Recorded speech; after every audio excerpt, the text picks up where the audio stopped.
Brings you in, Laura. Let's talk about this because at one point in your career, you were also a Fed economist over at the Richmond Fed. You're now doing this at over Indeed.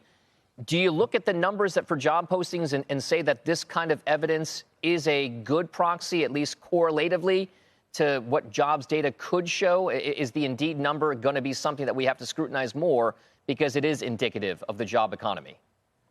Dom, thanks so much for having me. I'm really happy to be here to talk about our data at Indeed. And I would say our data actually aligns best with the JOLTS data, which we also would have gotten earlier this week if it was a normal cycle.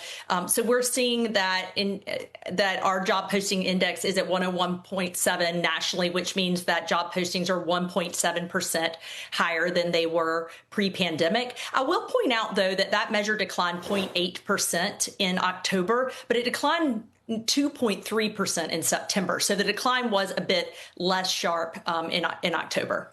Are there places, Laura, that have seen at least some of the more market weakness? When people post to Indeed job postings, you see it across various industries. Are there certain places that stand out to you with regard to where you are seeing fewer job postings or even perhaps more job postings? This is a great question, and I think absolutely in terms of industrial sector, but also based on region.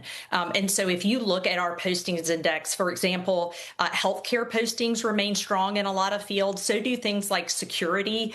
Many of the engineering fields still have postings that are around 20% above pre-COVID averages. But if you look at things like software development, data and analytics, scientific research, media, those are down anywhere from 30 to 40% compared to pre-pandemic numbers. We also see the same when we look at regions. So some of the regions that have been hit hardest by layoffs and by some of the tech cuts have lower job postings levels.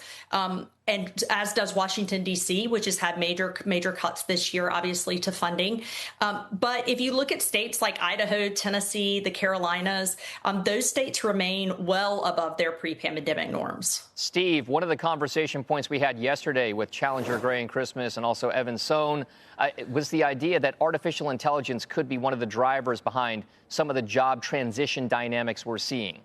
Do you think as though, given what we see from Indeed, Challenger Gray and Christmas and everything else, that tech unwind-ish tiny bits that we are seeing in the market right now may be flowing through to the broader economy because job postings in certain key areas like software engineering and development are on the decline?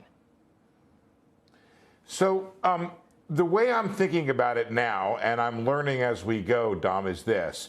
I don't think that AI is going to be responsible right now for mass layoffs. I think it's still too early with the technology. I think that when we talk about especially the issue of corporate management jobs, it's just not at the level where it can take, you know, a manager in Singapore and a manager in London and a manager somewhere in the United States and say, I've got a piece of software that's going to replace each one of those 3 bespoke jobs. What I think there's some of that going on a limited basis, and I think you peg some of the places it might be happening, engineering, call-in centers, those kind of places. What I think is happening more significantly now is that there's spending going on for AI at corporations. And I think what's happening is they're budgeting for next year, and what they're saying is, let's try to hold the line on new hires because we have this technology that's going to be rolling out. So I think that I would look for AI right now in less hiring, not in massive firing at the moment. That may happen.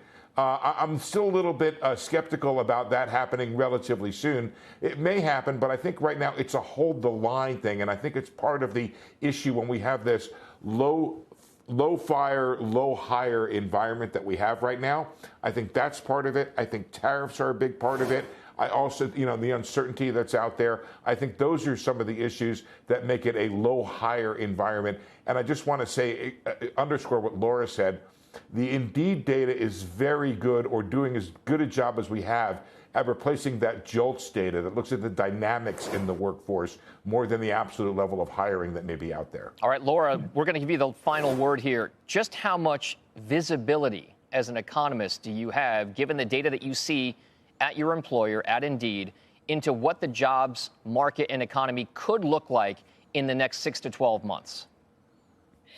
Yeah, wish I had the crystal ball to predict that precisely. But I would say right now, the data that we're seeing at Indeed indicates that we remain from a macro point of view, really in this low hire, low fire environment. In some sectors, it's more of a low hire, some fire environment. But overall, from a macro perspective, it's still quite a stagnant labor market. So there's nothing in our data that would have predicted, a major turnaround in payroll employment reports over the past 2 months.